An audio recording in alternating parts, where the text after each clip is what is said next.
Hi guys, it's Poppy. So in today's video, I want to talk about your fluency in the PTE speaking section. So as we all may know, the PTE exam has an automated scoring system. So what that means is there's no humans involved in the process of scoring the test. And so what that means is that they must employ some sort of algorithm or system to do the job. One of the questions that comes up quite often is how do I actually beat AI and achieve my target as easily as possible? In order to answer this question, you need to know how the system might be built. So although that I'm no AI expert, I do have a lot of friends working in the field, and they have been my go-to whenever I have any sort of questions regarding the topic, so that I could best understand how the computer might perceive your answers and what might be perceived as good answer and what might not be. Okay, so let's get straight into it. In order to judge your fluency, the computer must perform several functions.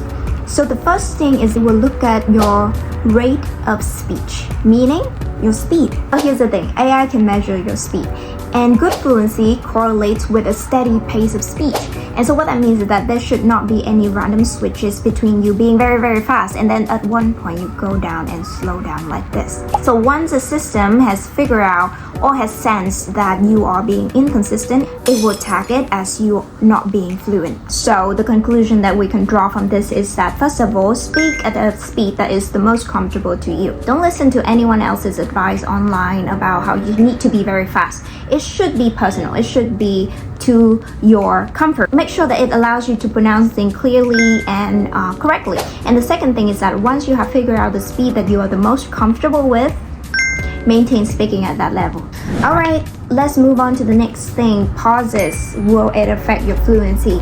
So the next thing that an AI system can do is to detect hesitation, repetition, and fillers. So hesitation is when you want to say something, but words takes time. There's a lot of gaps in between your words. That's hesitation. Repetition is when you repeat words like this. And fillers is when you put things that are not supposed to be in the sentence like that. That is fillers. So just as how we as human can perceive things, AI or the computer can also do the same thing. So what can we take from this? The first thing is that you should speak without excessive pausing, hesitating, or fillering. I don't think that's the word. So can you pause at all during your speaking? The answer is yes, of course you have to pause. You're not a robot. You cannot just go on speaking forever. You need to catch your breath sometimes. But when you do pause, make sure that it's at the correct places. So that will be at commas, at full stops, or if the sentence is really long and you do not see any punctuation, you can take a break once a phrase is completed.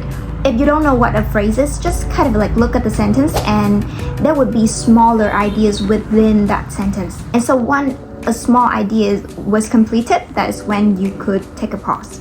For example, in this sentence, you can break it up like so. The strictest definitions define smoking as being the inhalation of any tobacco substance, while the loosest define smoking as possessing any lit tobacco product.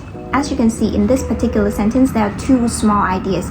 The first thing is the strict definition, and the second thing is the loose definition. Once you see that an idea is finished, you could take a pause right there. And I hope that you also recognize one thing is that my pause is pretty brief. It's pretty quick. It's just enough for me to take a quick guess of air in so that I could catch my breath, okay? And then after that, I just continue speaking. So you should do the same thing too. The strictest definitions define smoking as being the inhalation of any tobacco substance, while the loosest define smoking as possessing any lit tobacco product. Alright, so in today's video, I have mentioned several things that you guys should look at in order to do well in your fluency for the PTE exam. So those are your speed, your pausing, and last but not least, your pronunciation. Make sure that you have figured out the perfect combination of these three elements, and you will do very well. Alright, so I think that will be it for today. I will see you guys next time in my next video.